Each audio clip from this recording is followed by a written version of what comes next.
पाकिस्तान की फ़िल्मी तारीख़ का सुनहरा नाम रानी, जो किसी तारुफ का मोहताज नहीं।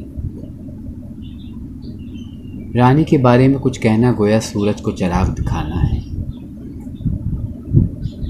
नासरा से रानी बनने तक रानी ने जो मेहनत, जद्दोजहद और लगन से अपना सफ़र तय किया, उसकी नज़ीर नहीं मिलती। रानी एक मुकम्मल फ़नकारन थी। रानी के तमाम फ़नी पहलुओं पे अगर नज़र डाली जाए तो वो एक अकेडमी का दर्जा रखती हैं। फ़न अदाकारी हो या रक़्स की अदायगी, आराइश हुस्न जमाल का सजना संवरना हो या मलबूसात व ज़ेवरात का इस्तेमाल, रानी तमाम शोबों में अपनी मिसाल आप नज़र आती हैं। रानी को रानी बनाने में बीबी मुख्तार बेगम और हसन तारिक मरहूम का बड़ा अमल दखल था, मगर रानी ने अपनी सोच, अपने जहन और अपनी पसंद को भी अपने फ़नी करियर में बहुत इस्तेमाल किया, जिसकी मिसाल हमारे सामने उसकी नायाब फ़िल्में, उसका काम नज़र आता है।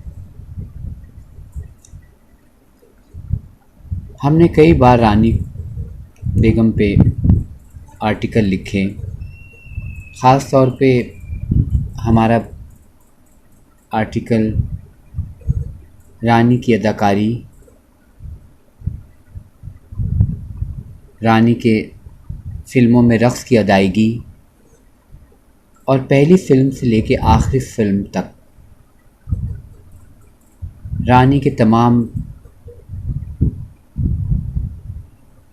मलबूसात, फ़िल्मों में जो उन्होंने इस्तेमाल किए, उनका सजना संवरना और ज़ेवरात किस तरह से इस्तेमाल किए, कहाँ कहाँ इस्तेमाल किए,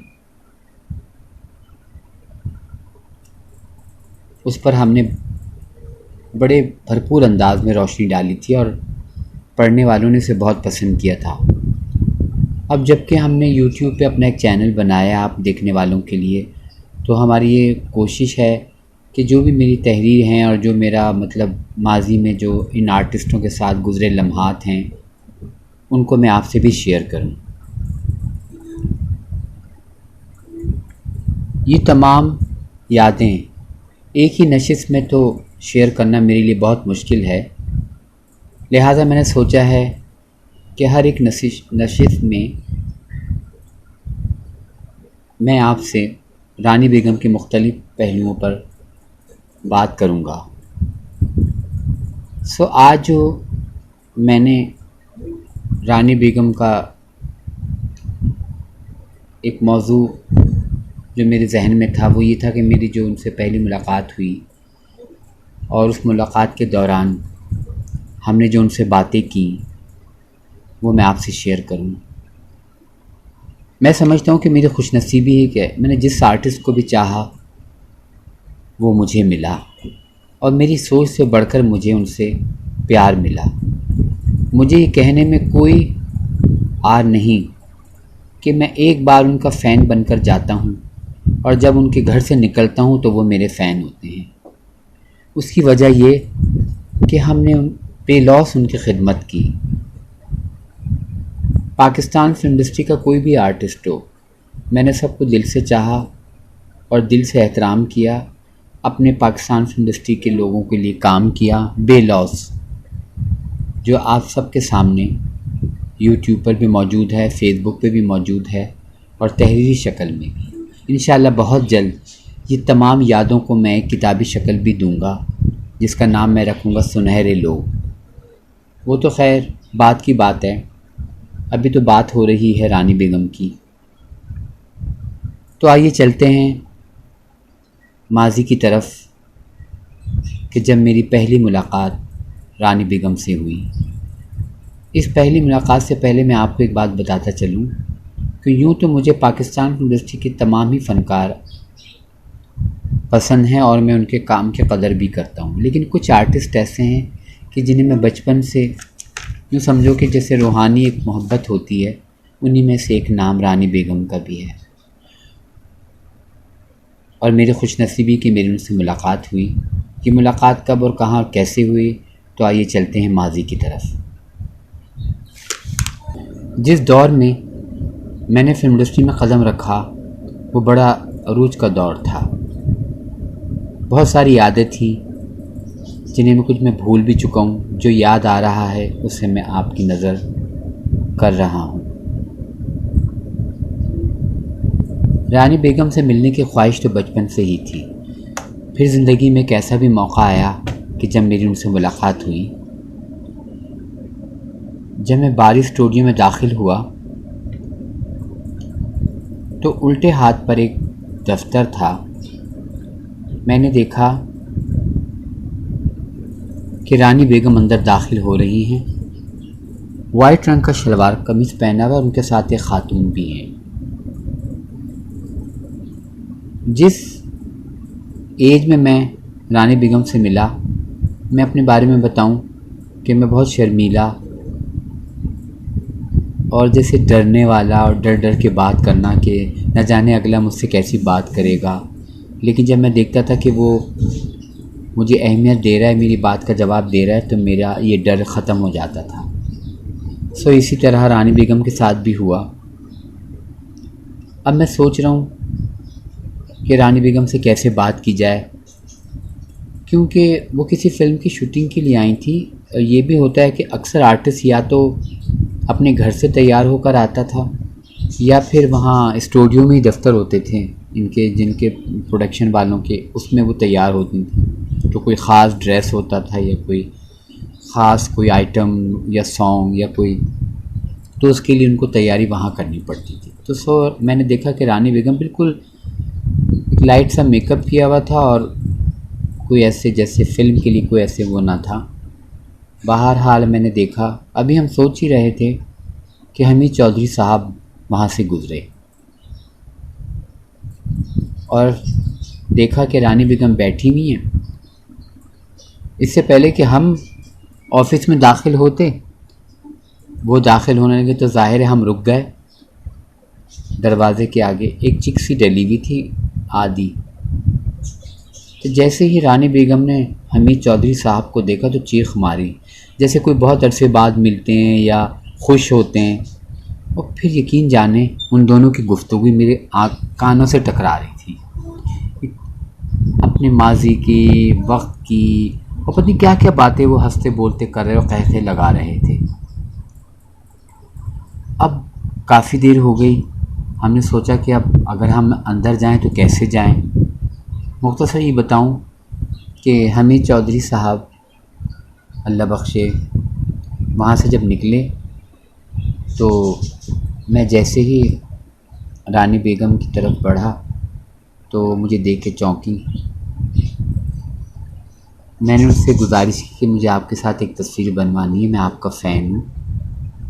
तो पंजाबी मुझे कहती हैं, अच्छा थोड़ी देर उथे रुक जा, मैं ज़रा तैयार हो लवां, फिर तस्वीर भी बनवा लेंगे ना।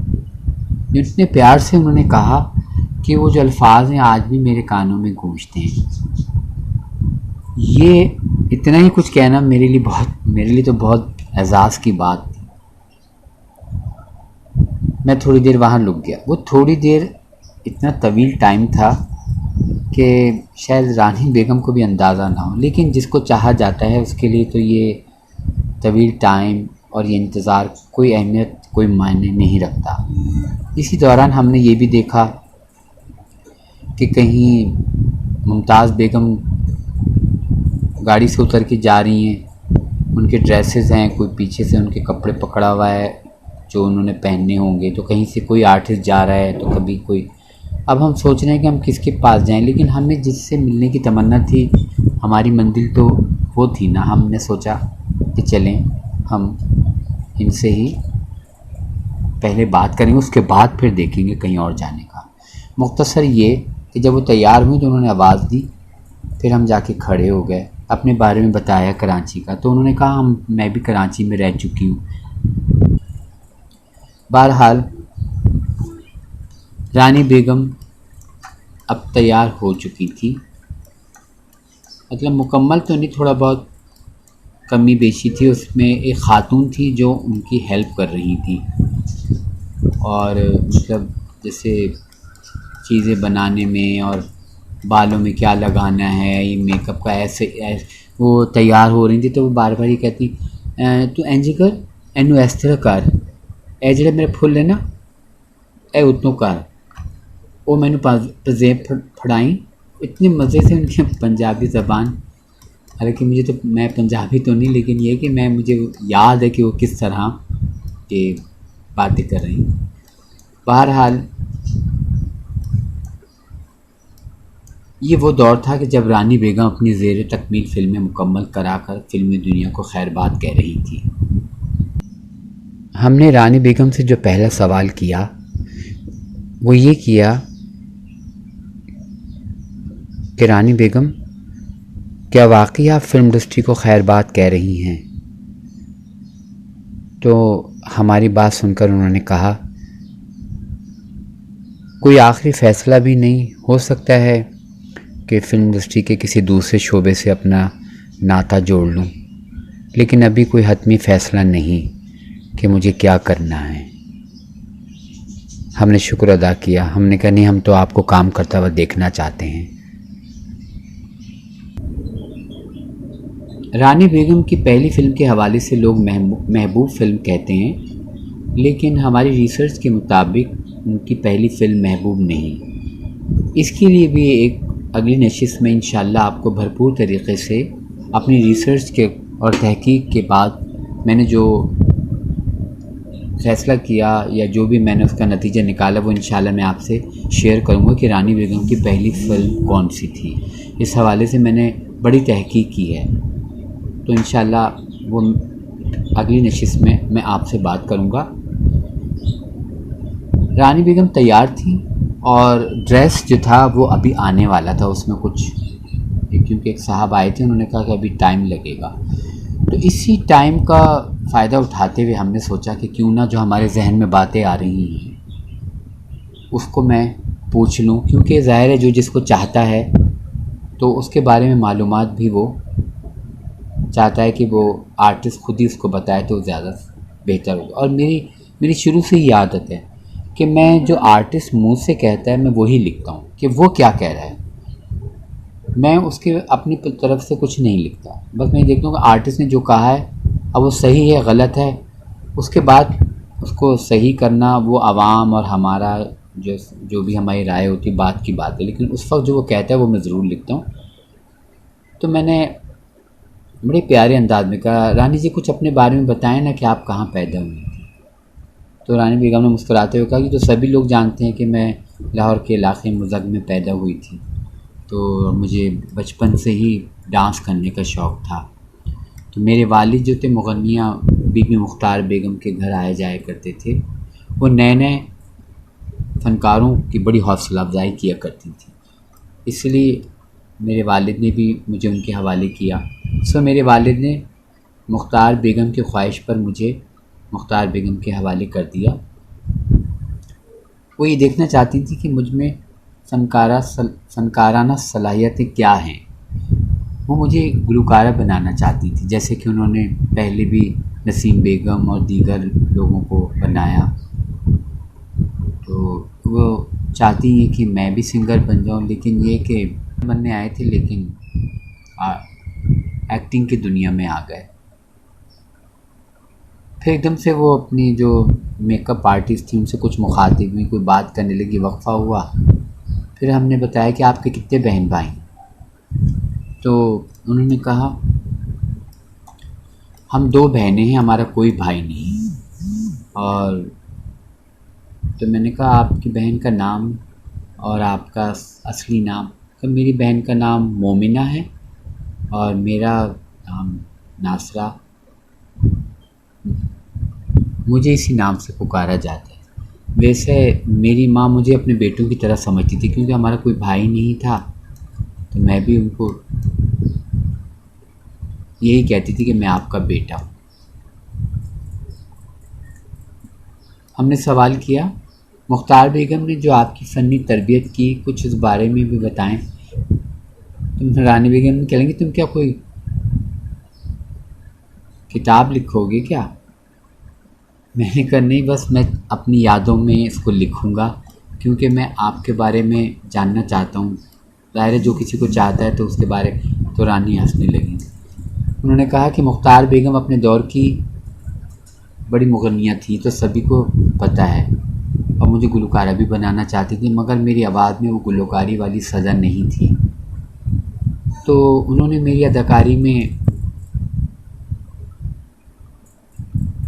फिर मेरे लिए अदाकारी का शोबा चुना और यूँ मेरी तरबियत का रुख रक़्स और अदाकारी की तरफ मोड़ दिया। हालांकि फ़रीदा ख़ानम और नसीम बेगम को गुलकारा बनाने में बीबी मुख्तार बेगम का पूरा पूरा हाथ था। मुख्तार बेगम ने मुझे तालीम के साथ साथ रक़्स की भी तरबियत दिलवाई, और उस वक्त के बड़े गुनी उस्तादों ने मुझे रक़्स की तरबियत दी। मैं अपने देखने वालों से ये कहूँगा कि रक़्क़ास के बारे में और रक़्क़ासाओं के बारे में मुझे बड़ी दिलचस्पी होती है कि वो किसका शागिर्द था, उसने किससे सीखा, वो कहाँ से उसको शौक़ हुआ। तो इसी हवाले से मैंने सवाल किया कि रानी बेगम, जिन उस्तादों से आपने रक़्स की तरबियत ली, उनके बारे में कुछ बताएंगी आप? तो उन्होंने कहा कि इब्तिदाई दिनों में रक़्स की तरबियत उस्ताद ग़ुलाम हुसैन और उस्ताद खुर्शीद ख़ान से मैंने हासिल की थी। उस्ताद खुर्शीद एक सीनियर तबला नवाज़ थे और अपने वक्त की मशहूर डांसर सितारा देवी के साथ संगत किया करते थे। रक़्स के साथ साथ बीबी मुख्तार ने मुझे ड्रामा बोलने, अल्फाजों के उतार चढ़ाव के रमूज़ भी सिखाए, जो आगे चलकर मेरे बहुत काम आए। हमने कहा बिल्कुल, उमराव जान अदा, अंजुमन, तहज़ीब और लातादाद ऐसी फ़िल्में हैं कि जिसमें कि जो आपकी जो अदाकारी है, उसमें तो आपकी अदायगी, अल्फाज की अदायगी, आपका बोलना, वो बहुत हाईलाइट है, बहुत मायने रखता है। इसमें तो कोई शक नहीं कि मुख्तार बेगम ने जो मुकालमों की अदायगी का फ़न जो आपको सिखाया, उसका नतीजा बाद की फ़िल्मों में, उमराव जान अदा, अंजुमन, तहज़ीब फ़िल्मों में नज़र आया। उसके अलावा भी लातादाद फ़िल्में हैं जिसमें आपकी अदाकारी के लाजवाब नक़ूश हैं, जो मैं समझता हूँ कि आपकी मेहनत के साथ साथ मुख्तार बेगम के मरहून मिन्नत है। अच्छा रानी जी, ये बताएं कि आपका फ़िल्मी नाम रानी किसने रखा था? आपने खुद पसंद किया था या किसी जैसे फ़िल्म डायरेक्टर या वो प्रोड्यूसर या जो भी फ़िल्में किसी को लेकर आते हैं वो लोग रखते हैं? तो हमारे सवाल के जवाब में रानी बेगम ने कहा कि मेरा नाम रानी मुख्तार बेगम ने रखा था, क्योंकि जो मेरे उस्ताद जो मुझे डांस सिखाते थे वो बंगाल से आए हुए थे। तो उन्होंने यही कहा था कि बंगाल में भी एक बड़ी ज़बरदस्त डांसर है जो कि उसका नाम रानी है, तो इसका भी नाम रानी रखो। तो इस तरह उन्होंने मेरा नाम जो था रानी रखा।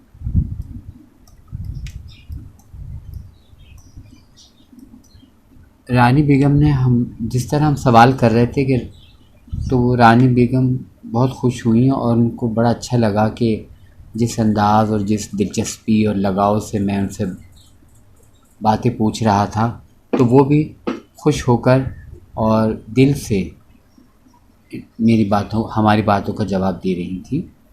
बल्कि एक मौके पे तो उन्होंने मुझे ये भी कहा कि आप मेरे फ़ैन भी हो, मेरे कदरदान भी हो। मैं ख़ुद अपने फ़ैन और कदरदानों की कदर करती हूँ। हमने रानी बेगम का शुक्रिया अदा करते हुए पूछा, आप फ़िल्मों में किस तरह आईं? तो रानी बेगम ने हमारी बात का जवाब देते हुए कहा कि दरअसल मैं पहले कह चुकी हूँ कि मुझे बचपन ही से डांस का शौक़ था और बीबी मुख्तार बेगम ने मेरी रक़्स की तरबियत में कोई कसर न छोड़ी। एक बार अनवर कमाल पाशा हमारे गुलबर्ग वाले घर में शूटिंग के लिए आए थे। फ़िल्म थी शायद सूरजमुखी की शूटिंग थी। तो उसमें ज़ाहिर है वो उसमें मैं तो नहीं थी, लेकिन मैंने कुछ अपनी सहेलियों को भी मदऊ किया कि आके शूटिंग देखो, हमारे यहाँ शूटिंग हो रही है। मैं भी खूब तैयार होकर शूटिंग देखने लगी। जब मुख्तार बेगम ने अनवर कमाल साहब से मेरा तारुफ़ कराया तो उन्होंने फ़ौरन मुझसे कहा, लड़की फ़िल्म में काम करोगी? तो मैं तो अंदर से बहुत खुश हुई। मैंने फ़ौरन कहा जी जी क्यों नहीं करूँगी, क्या फ़िल्म में मुझे डांस करना पड़ेगा? अनवर साहब ने कहा हाँ हाँ, फ़िल्म में डांस भी होंगे, क्या तुम राज़ी हो? मैंने खुशी से हामी भरी और इस तरह फ़िल्मी दुनिया में दाखिल हो गई। मुझे याद है उस वक्त जब ये सूरजमुखी की शूटिंग के लिए आए थे तो मेरी उम्र 16 साल थी, मगर शौक़ और काम करने की लगन मुझ में बहुत ज़्यादा थी। हमने कहा कि रानी जी आपकी पहली फ़िल्म तो बुरी तरह फ्लॉप हुई, जैसा कि हमने पढ़ा भी है और अक्सर लिखा जाता है आपकी पहली फ़िल्म के बारे में। और मैं अब आपको क्या बोलूँ, आपको पता ही होगा कि आपको मनु सदाकारा भी कहते थे। हमने झिझक के ये बात कही तो उस पे कहेंगे हाँ हाँ मुझे पता है कि मुझ पे ऐसा लेबल लग गया था कि मैं अनलकी हूँ और बदकिस्मत हूँ। लेकिन मेरी फ़िल्में फ्लॉप हुई थी मगर मैं फ्लॉप नहीं हुई। मुझे तो फ़िल्में मिलती रहीं और मैं पुरुम्मीद थी और कि मुझे इंशाअल्लाह ताला ऐसा वक्त आएगा कि जब मैं अपनी मंजिल पा लूँगी। और मैंने अपना सफ़र जारी रखा। कई बार अपनी फ़िल्में देखने सिनेमा में भी गई थी और सारा वक्त जब फ़िल्म देखती रही तो अपनी सहेलियों के साथ अपनी ही अदाकारी पे तनकीद करती रही कि ऐसी नहीं, मुझे ऐसा करना चाहिए था, ये गलत है और ये सही है, क्या है, अगर दोबारा ये रोल करूँगी तो इससे ज़्यादा अच्छा करूँगी। तो उस पे हमने कहा ये तो हर फ़नकार की यही आदत होती है, वो कभी अपने फ़न से मुतमईन नहीं होता, चाहे वो सिंगर हो चाहे वो किसी भी शोबे में हो, वो यही चाहता है अच्छे से अच्छा करना। तो आपकी कामयाबी की इब्तिदा किस तरह हुई? जैसे कि शुरू की तो फ़िल्में सारी नाकाम हुई, फ्लॉप हुई। तो उन रानी बेगम ने कहा मेरी फ़िल्म हज़ार दास्तान जो थी वो कामयाब गई और वहाँ से मेरा जो था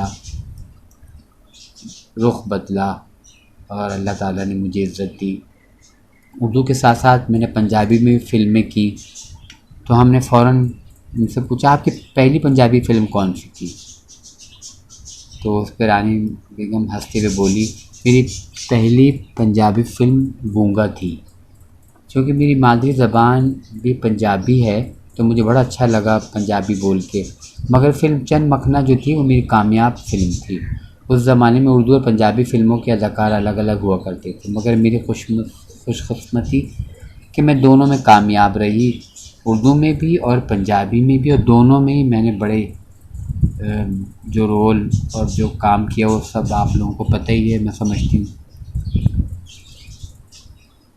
वो हमने कहा वो चंद मखना का वो जो गाना है जिसमें आपने बड़ी खूबसूरती से हाथ में चिमटा लेकर रक़्स किया है, जिसके गाने के बोल है भूल गई मैं भूल गई हो, भूल गई ओ जाने, जिस माया ते लुट्टी पुट्टी ओ जवानियाँ माने। वाह जी वाह। और मैंने रानी बेगम से कहा कि आपने जिस अंदाज़ से वो चिमटा पकड़ा है ना और जो बजाया है वो ऐसा है कि बस उसका अंदाज़ को मैं तो आपको बयान ही नहीं कर सकता ना, इतना नेचुरल और इतना खूबसूरत उसमें आप माशाल्लाह लगी। हमारी ये बात सुनकर रानी मुस्कुरा कर बोली देखें अभी तक वो हमारी जो परफॉर्मेंस है, वो जो भी मेरा काम है वो याद है। अच्छा ये हाँ, हमारी और रानी साहिबा की जब गुफ्तगू जारी थी कि इसी दौरान उनका एक सेक्रेटरी काका कमरे में दाखिल हुआ और पंजाबी ज़ुबान में रानी से किसी फ़िल्म के लिबास के बारे में बात की। फिर रानी से हिदायत लेने के बाद वो चले गए।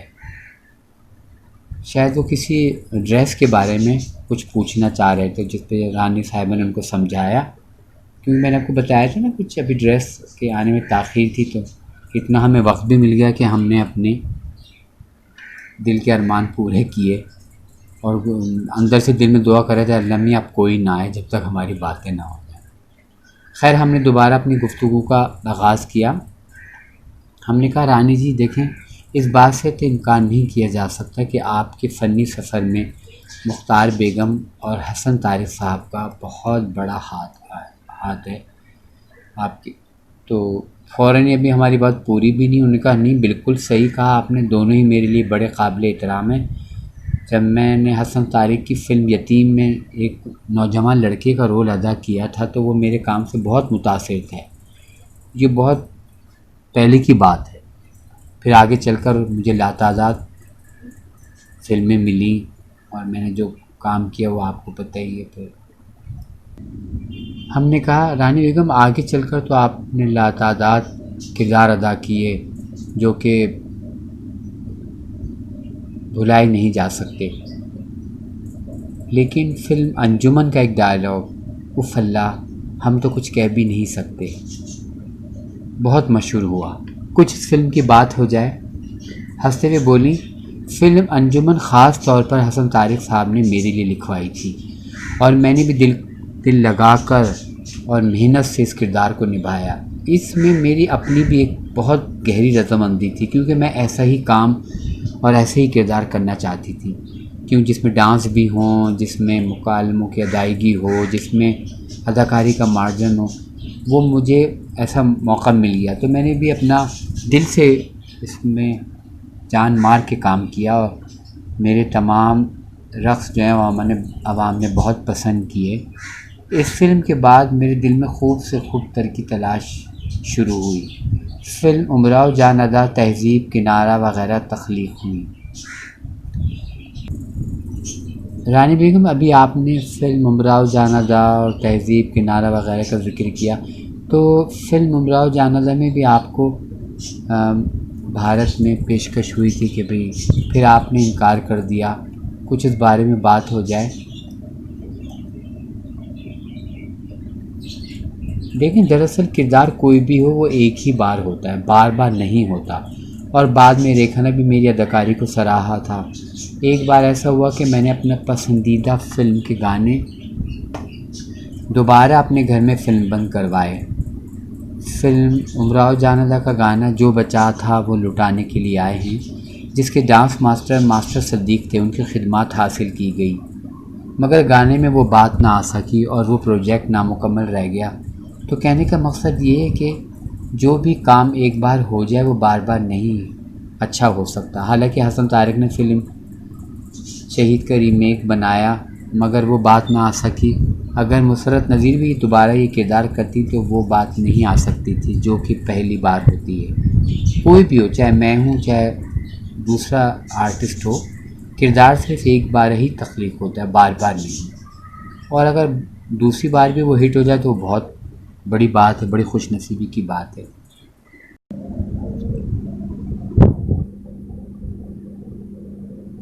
फिर अचानक हमारे जहन में एक सवाल उभरा। हमने रानी बेगम से सवाल किया, रानी बेगम साहिबा, आप क्या कभी कराची में जमशेद रोड पे रहती थी इब्तिदा में? तो एकदम रानी बेगम ने हमारी तरफ देखते हुए कहा, तुम्हें कैसे पता? मैंने कहा वो इस तरह कि मैं कुछ आपकी कलेक्शन की वीडियो फ़ोटोग्राफ़ी करवा रहा था। एक हमारे दोस्त हैं अनवर दादा भाई, तो वो उन्होंने नया कैमरा लिया था, तो मैंने सोचा कि आपकी जो कलेक्शन है, जो आपके पोस्टर तस्वीरें, उनको डिजिटल मैं करूं। तो इस सिलसिले में वो मेरे घर आए थे। तो एक कैलेंडर था जिस पे आप किसी घर के लॉन में खड़ी हैं और बालों में फूल लगा रही हैं, कुछ इस तरह करके। तो वो मैंने जब उस कैलेंडर को तस्वीर उतारने के लिए उनके आगे रखा तो एकदम से उन्होंने तस्वीर बनाते हुए रुक गया और कहेंगे ये घर तो हमारा है। हमने कहा ये आपका घर कैसे? कहेंगे जमशेद रोड पे हमारा घर था, बाद में हमने फ़रोख्त कर दिया था। फिर उनसे पता चला कि वो घर आप लोगों ने लिया था, यानी कि बीबी मुख्तार बेगम ने। और दूसरी एक और अहम बात घर के मुताल्लिक कि मैं जिस घर में हम मालिक मकान में रहता हूँ, जिस घर में किराए पे, उसके मालिक मकान जो हैं वो कनाडा में होते हैं। जब वो कनाडा से पाकिस्तान आए और हमारे घर, हमारी आर्काइव का दौरा भी किया, तो उसमें जब सामने फ्रेम वगैरह में आर्टिस्टों की तस्वीरें लगी थी, एक फ़िल्म की तस्वीर थी, उसके साथ मेरी तस्वीर लगाई हुई थी। तो उन्होंने देखते ही कहा कि तुम्हें रानी बहुत पसंद है। मैंने कहा जी। कहेंगे तुम्हें पता है रानी कहाँ रहती थी? मैंने कहा नहीं। तो कहेंगे आओ इधर मेरे पास। उन्होंने मेरा हाथ पकड़ा और छत से ऊपर की तरफ ले गया सामने। कहेंगे ये सामने वाला घर जो है ना, इस घर में रानी बेगम रहती थी और उनके साथ कोई खातून थी और फरीदा खानम को हम जानते थे। तो वो इस घर में, ये नया नया घर बना था, इन्होंने यहाँ पे किराए पे लिया था, जिसमें 3 खातून थी, एक कोई मोहम्मद सी थी और एक फरीदा खानम और एक ये लड़की। और जब ये लोग यहाँ से चले गए और ये स्टार बन गई, तो बाद में हमें पता चला कि ये जो लड़की अदाकारा बनी तो हमारे घर के सामने रहती थी। तो इस तरह रानी बेगम हमें पता चला कि आप हमारे घर के सामने भी रह चुकी हैं, और अब बहुत जल्द मैं आपको उनकी तस्वीरें वगैरह भी इंशाल्लाह आपको अगले नशिस्त में मैं आपको दिखाऊंगा। तो इस पे बहुत खुश हुई। कि हाँ, ये तो हमें याद है कि हम पहले जिस घर में आए थे वहाँ से फिर हमने जमशेद रोड पे दूसरा घर लिया था।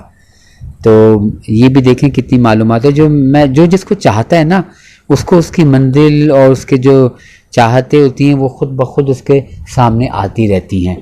तो हमारी बातें सुनकर रानी बेगम बहुत खुश हुई। तो और भी हमें खुशी हुई कि चलो कि एक रास्ता बना के रानी बेगम बोर भी नहीं हो रही, और हमारी जो है ना बातों का जो हम चाह रहे हैं वो सब मतलब उसका जवाब भी दे रही। हमारी भी खुशी की कोई इंतहा नहीं कि हमारी मालूमात से रानी बेगम खुश हो रही हैं। फिर हमने सवाल किया, रानी बेगम किस डांस डायरेक्टर की डायरेक्शन आपको बहुत पसंद है? यानी कि आपने इतने गाने डांस के फिल्म बंद करवाए हैं, तो कोई तो ऐसा रक्कास होगा जिसके फिल्म बंदी आपको बहुत पसंद हो। तो रानी बेगम ने हमारी बात का जवाब देते हुए कहा कि यूँ तो फिल्म इंडस्ट्री के सभी छोटे बड़े डांस मास्टर के साथ मैंने काम किया, सभी अपनी मिसाल आप हैं, मगर हमीद चौधरी साहब और मास्टर सिद्दीक के साथ मुझे काम करने का बहुत मज़ा आया, और काम भी मैंने इन लोगों के साथ ज़्यादा किया, और वो लोग भी मेरे साथ काम करके बहुत खुश होते थे। उसकी वजह ये थी कि वो एक दफ़ा बताते थे, मैं उससे उनकी सोच से बढ़कर उनको अच्छा करके दिखाती थी। और मेरे जो है उनके साथ बेशुमार रक़्स हैं। हमने कहा देखें ना, अंजुमन के गाने चौधरी साहब ने कराए कैसे थे, और वो उमराव जानादा के मास्टर सिद्दीक साहब ने कराए। और हमने उनसे ये भी कहा कि हमारे पास एक तस्वीर है फिल्म बेरहम की, उसमें आप जो हैं अकबर सम्राट के साथ रक़्स कर रही हैं।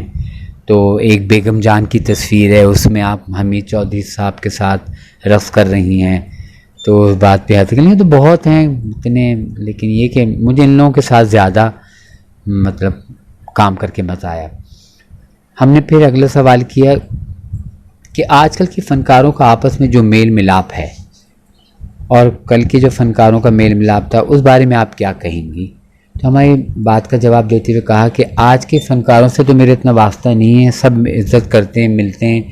हाँ, अलबत्ता हमारे शुरू के दौर में जो प्यार मोहब्बत था वो अब मुश्किल नज़र आता है। हम लोग एक दूसरे के साथ खुशी खुशी काम करते थे, कोई इख्तलाफ नहीं था, लेकिन मुकाबला हम सिर्फ सेट पे करते थे काम के वक्त। काम में फिर हम किसी को नहीं कहते थे कि ये कौन है हमारा, हम इससे छोटे हैं या बड़े हैं, बस हमने अपने काम में आगे निकलना है। हमने रानी बेगम से कहा कि ज़िंदगी का कोई वाक़या जो आप शेयर करना चाहें, तो हमारी बात का जवाब देते हुए रानी बेगम ने कहा कि ज़िंदगी तो हादसात और वाक़यात से लबरेज़ होती हैं, और आर्टिस्टों की ज़िंदगी तो कुछ ज़्यादा ही होती है। लेकिन एक वाक़या आपसे शेयर करूं कि ऐसे हाफिज़ के कहने पर मैंने फ़िल्म बाज़ी जितलई में मेहमान अदाकारे के तौर पर काम किया था। उसमें मेरा एक गाना भी था उसमें मुझे ज़िंदा सांप को उठाकर अपने गले में डालना था। गाने की फिल्मबंदी के दौरान मैंने सांप को गले में डाल लिया और रक़्स भी किया, मगर बाद में कई दिनों तक डरती रही कि ये मैंने क्या कर लिया था, ज़िंदा सांप उठा लिया।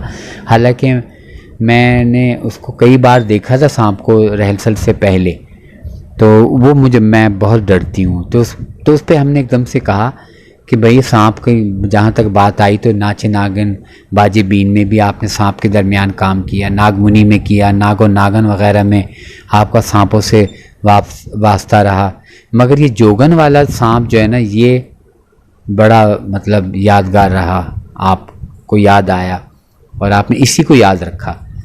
तो ये कहकर वो हंसने लगी, हमारी बात सुनकर वो हंसने लगी।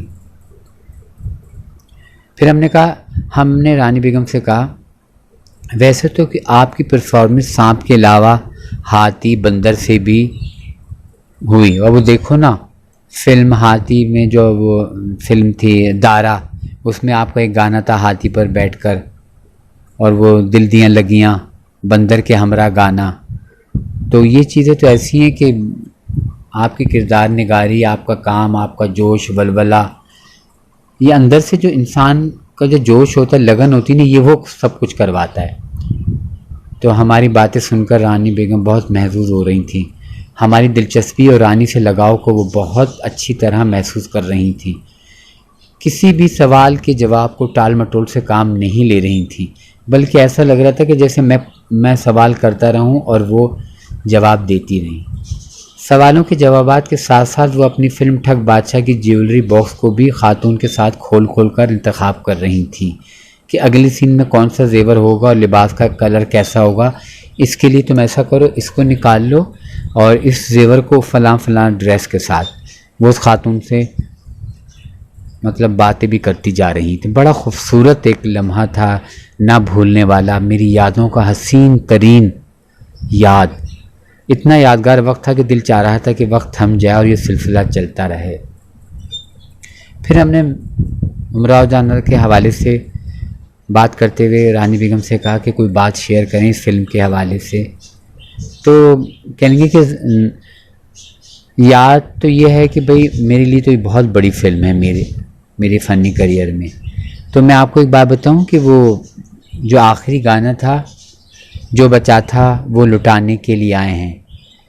तो मेरे फिल्मी बच्चे को, जो फिल्म के दौरान बच्चा मुझे नाचता हुआ देखता है, तो वो उसको रुलाने की कोशिश की जा रही थी ना, कि किसी तरह ये रोए।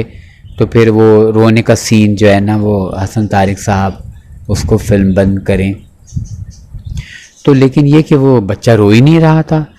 बहुत कोशिश की कि जो रिक्वायरमेंट थी सीन की वो हम नहीं ले पा रहे थे। अच्छा, मैंने काले रंग की पिशवास पहन रखी थी और जैसे डांस डायरेक्टर के कहने पर मैंने रक्स शुरू किया, चक्कर लिया, तो जैसे बच्चे ने मुझे देखा नाचता देखकर और वो काली फ्रॉक को घूमते, तो वो रोना शुरू कर दिया उसने। और हालांकि इतना रोने लगा कि वो बच्चे का सीन हमें बाद में लेना था, मगर वो मेरे काले कपड़े और नाचने से डर कर रोने लगा। हसन तारिक ने मौका गनीमत जाना और उस बच्चे का जो सीन था, जो रिक्वायरमेंट थी, वो फ़ौरन उसको फिल्म बंद कर लिया। तो मैं बस जब भी वो गाना देखती हूँ तो मुझे वो बात याद आती है, बच्चे की याद आ जाती है कि करना क्या था, हो क्या गया। आपकी पसंदीदा फिल्में कौन कौन सी हैं?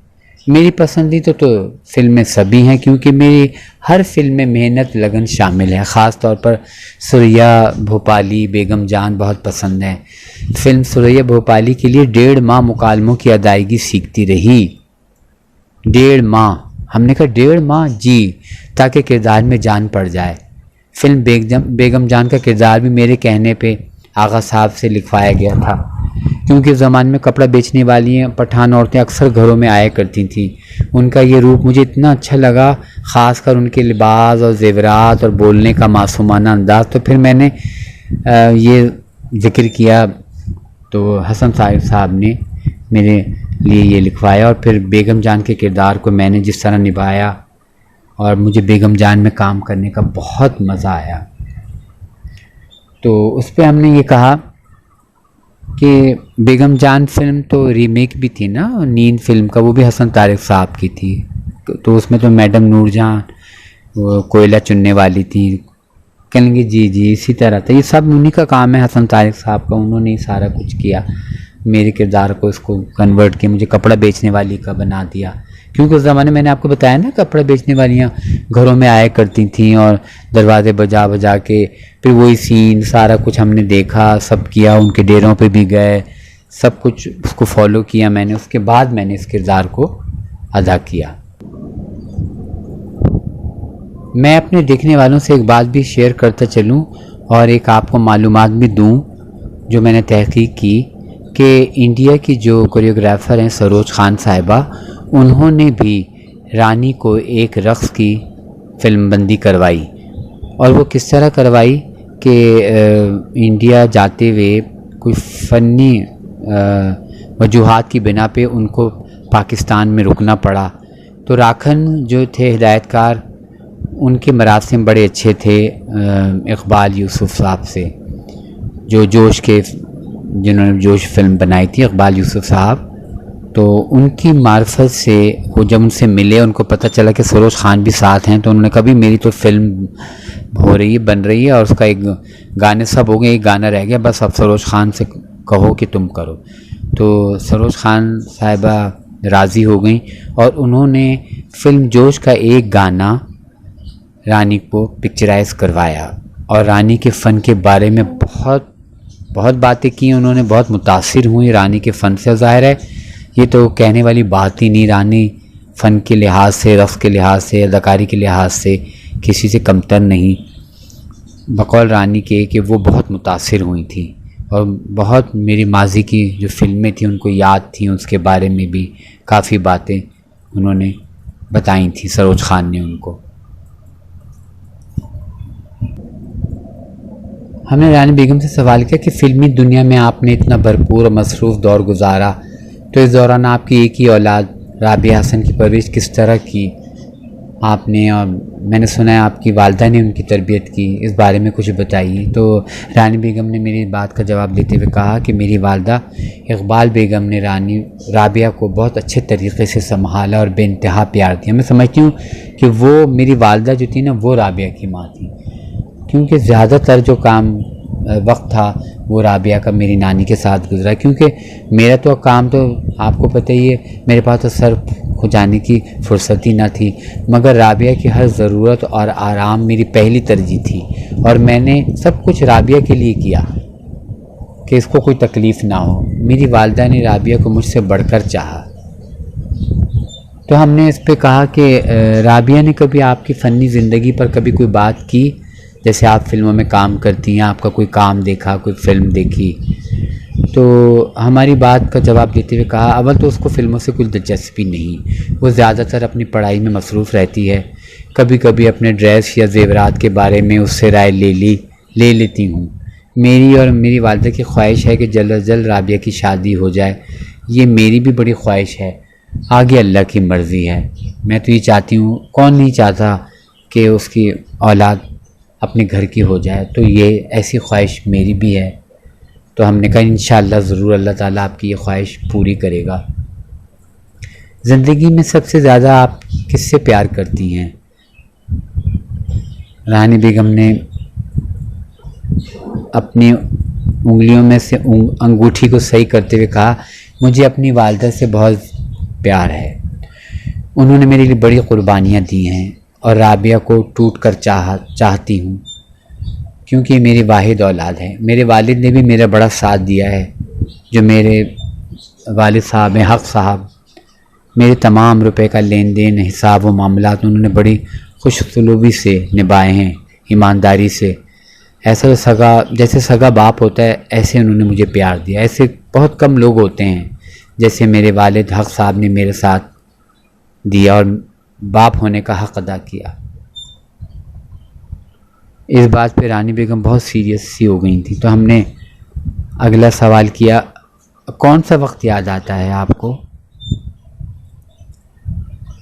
रानी बेगम सोचते, बस वो वक्त बहुत याद करती हूँ कि जब मैं अपनी सहेलियों के साथ हलाकू खान बना करती थी और हंसी मजाक होता था। मुझे हलाकू खान का किरदार बहुत पसंद था, बहुत बेफिक्री का ज़माना था। अब वो दिन कहाँ गए? फिल्म इंडस्ट्री में आने के बाद तो सब कुछ ही बदल जाता है। किसी और किरदार अदा करने की कोई ख्वाहिश है? आपने तो इतने किरदार किए हैं और अमर कर दिए सारे किरदार। तो उस पर उन्होंने कहा कि मुझे सिर्फ पागल लड़की का किरदार अदा करने की ख्वाहिश थी, जो हसन तारिक की फ़िल्म ढोल जवानियाँ माने में पूरी हो गई, और साथ उसमें जो सराइकी ज़बान भी बोली थी आपने, हमने रानी बेगम से कहा, उसमें जो आपने सराइकी ज़बान भी तो बोली थी, जो आवाम ने बहुत मकबूलियत हासिल की, इतनी ज़बरदस्त थी कि ज़रा बनावट और ज़रा भी उसमें कहीं लफ्ज़ों का हेर फेर, लहजा बहुत ज़बरदस्त। तो उस पर यह कहा कि वो मेरा पसंदीदा किरदार था, ढोल जवानियाँ माने का मुझे बहुत पसंद था। उस पर भी आपने चिमटा लिया था, मुझे याद पड़ता है, शायद कोई गाना था या कोई सीन था, मुझे इस वक्त याद नहीं आ रहा। तो उस पर रानी बेगम ने कहा, जी जी बिल्कुल बिल्कुल। फिर हमने कहा रानी बेगम साहिबा माशाल्लाह आपने अपने आप को बड़ा फिट रखा हुआ है, इसके लिए कोई वो ख़ास वर्जिश करती हैं या क्या करती हैं? इतना अरसा होने के बावजूद आप माशाल्लाह पहले से बहुत ज़्यादा अच्छी हैं। अब मैं समझता हूँ जैसे जैसे वो गुज़र रहा है आपकी खूबसूरती में इजाफ़ा हो रहा है। तो उन्होंने कहा कि मैं अपना बहुत ख्याल करती हूँ खाने पीने के मामले में, मुतवाज़न ग़िज़ा का इस्तेमाल रखती हूँ, सब्ज़ियाँ दालें वग़ैरह ज़्यादा खाती हूँ, मुरग़न ग़िज़ा से बहुत परहेज़ करती हूँ। घर के अंदर वॉक करती हूँ क्योंकि बाहर वॉक करने का तो बड़ा मसला है, बाहर मैं अपना फ़िटनेस का बहुत ख्याल करती हूँ। फिर हमारे जहन में एक सवाल उभरा कि रानी जी आपकी हर फिल्म के लिबास, ज़ेवरात और मेकअप अपनी मिसाल आप हैं, तो क्या इन सब का एहतमाम आप कोई ख़ास बुटीक से करवाती हैं या ख़ुद ही इसका कुछ करती? तो उस पर उन्होंने कहा कि फ़िल्म के मलबूसात वग़ैरह में तो हिदायतकार और मेरी मर्ज़ी शामिल होती है। मेरी कई फ़िल्मों के मलबूसात अदाकारा रक्षी साहिबा ने मेरी और अपनी मर्ज़ी के मुताबिक तैयार किए थे और आवाम ने भी बहुत पसंद किए। वैसे मुझे साड़ी बहुत पसंद है मगर शलवार कमीज़ का इस्तेमाल ज़्यादा करती हूँ। तो हमने ये कहा कि वो हमारी रक्षी साहिबा से भी कई मुलाकातें हुई हैं, उन्होंने भी आपका बड़ा ज़िक्र किया है, ख़ास तौर पे फ़िल्म तहज़ीब के वो जो आखिरी ड्रेस के बारे में बड़ी मालूमात उन्होंने मुझे दी है। इंशाअल्लाह वो मैं फिर अपने देखने वालों के लिए शेयर करूँगा। जब हम रानी बेगम से गुफ्तगू कर रहे थे तो एक औरत काले बुर्क़े में कमरे में दाखिल हुई। जब उसने नकाब उठाया तो हमने देखा कि वो औरत किसी ज़माने में रानी की फ़िल्मों में रानी के हमरा एक्स्ट्रा गर्ल के तौर पे काम किया करती थी और हमें याद आया कि फ़िल्म दुनिया मतलब दी में रानी के हमरा नाच रही थी और फिल्म मेरा घर मेरी जन्नत और दीगर कई फ़िल्मों में वो चेहरा मुझे रानी बेगम के साथ एक्स्ट्रा में नज़र आ रहा था। तो मैंने कहा ये तो वही खातून है, क्योंकि जो फिल्म की स्क्रीन के जो चेहरे होते हैं ना वो कभी इंसान भूलता नहीं है, और ख़ासकर जो बचपन और नौजवानी की उम्र में बंदा चीज़ें देखता है वो हमेशा उसको याद रहती हैं। तो वो मैंने देखा कि वो रानी से बात करते हुए रो रही थी, कुछ अपना कुछ सुना रही थी बेचारा, कोई दुखड़ा। तो रानी ने अपने साथ आई खातून से पंजाबी ज़बान में कुछ रुपए एक्स्ट्रा गर्ल को देने के लिए कहा और फिर वो जो खातून थी रानी बेगम के साथ जो थी उन्होंने कुछ पैसे उसको दिए और वो औरत जो थी दुआएं देती हुई आंसू पोंछती हुई बुर्क़े का नकाब नीचे किया और है ना वहाँ से ऑफिस से निकल गई। रानी की रहम दिली ज़ाहिर हुई कि अपनी साथी वर्कर्स का भी रानी कितना ख्याल करती थी। वो ये उसकी रहम दिली ही थी, बस अल्लाह ताला उसकी नेकियों को कबूल करे। हमने फिर उनसे रानी बेगम से सवाल किया आजकल किन किन फ़नकारों से आपके राब्ते हैं?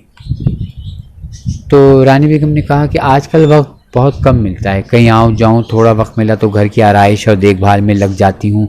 वैसे मेरी करीबी सहेलियाँ और दोस्त हैं जिनमें मैडम नूरजहाँ, बाबरा, फ़ाखरा, नगमा, शाहिदा दौलताना वग़ैरह, ये इन लोगों से राब्ते हैं और जैसे वक्त मिलता है तो या तो हम उनकी तरफ चले जाते हैं या वो हमारी तरफ आ जाती हैं। बहरहाल ये कि मेल जोल है हमारा जैसे जैसे हमें वक्त मिलता है।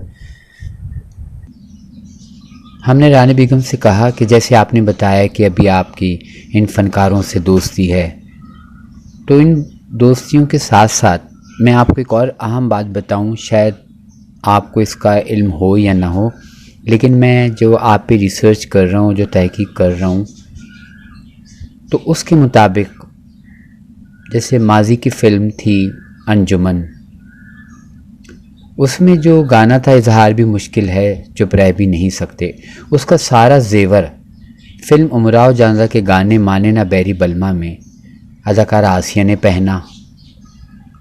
और ये देखें कि फ़िल्म वहशी का गाना जो मेरे ख़्याल में शायद आज एक सितमगर को इस तरह मनाना है, उसका मुकम्मल ड्रेस अदाकारा आसिया ने फ़िल्म उमराव जानदा के गाने माने ना बैरी बलमा में आपके हमरा पहना है।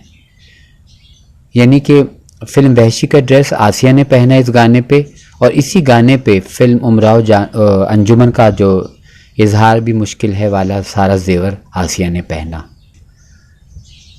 हमारी बात सुन के एकदम रानी बेगम चौंकी, तो हमने उनको एक और बात बताई कि एक और सुनिए। कि फ़िल्म अंजुमन का गाना आप दिल की अंजुमन में हुस्न बनकर आ गए का सारा जेवर अदाकारा ज़मुरुद ने माने ना बैरी बनवा वाले गाने पे पहना, और फिल्म उमराव जान अदा में आपका यही ड्रेस आसिया ने पहना।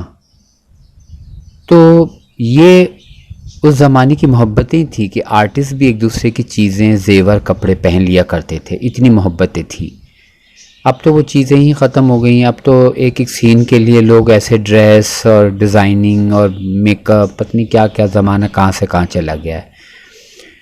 तो हमारी बात सुनकर रानी बेगम मुस्कुराई और कहेंगी कि आप वाहिद मेरे फ़ैन हो कि जो लोग फ़िल्में याद रखते हैं, लेकिन आपने तो हमने क्या पहना, किसने क्या ड्रेस पहना था, किसने कैसा मेकअप किया, ये बहुत बड़ी बात है और मैं बहुत खुश हुई हूँ। यकीन जानिए दिल से मैं आपकी कदर करती हूँ कि मैं समझती हूँ कि अगर फ़ैन हो तो आप जैसा हो। यकीन करें, मैं अपने देखने वालों से कहूँ कि जब रानी बेगम ये अल्फाज कह रही थी तो मैं जिस तरह मैं खुश हो रहा था उसको मैं बयान नहीं कर सकता अपनी खुशी को, क्योंकि मेरी आदत है कि मैं जिससे भी मिलता हूँ दिल से मिलता हूँ और दिल से उसके लिए काम करता हूँ।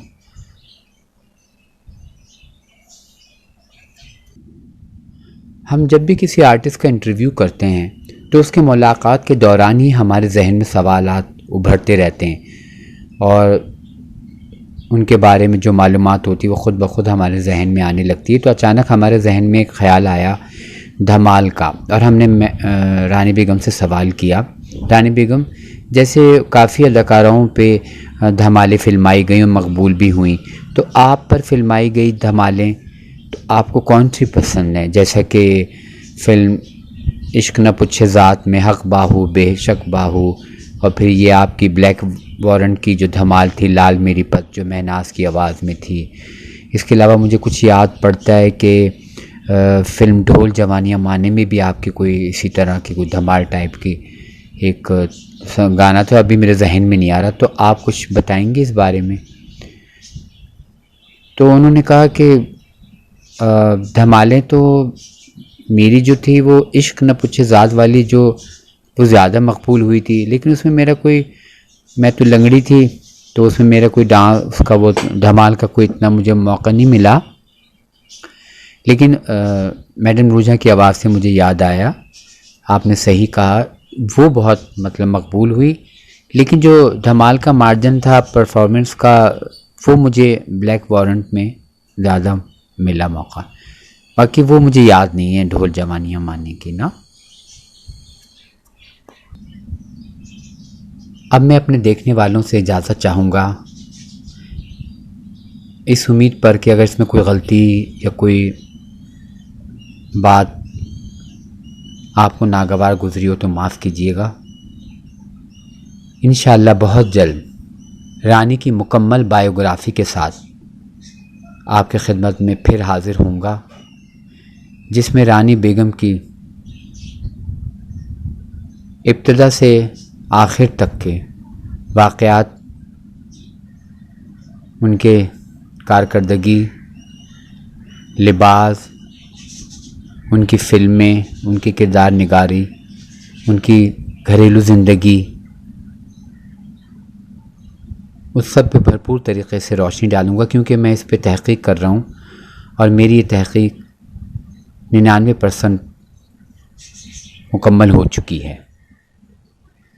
अल्लाह ताला रानी मरहुमा की मग़फ़िरत करे, आमीन। अल्लाह हाफ़िज़।